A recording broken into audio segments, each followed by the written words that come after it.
Se suenan las alarmas sísmicas en la aplicación Sasla. Pero sismos menores. Bueno, así sonó. Así sonó. Ahora,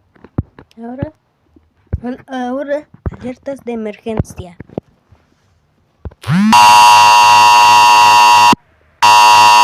Bueno, así suena.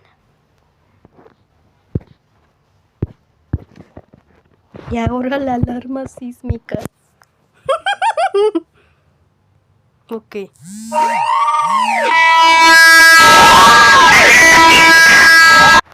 Hombre, así suena esa alarma sísmica.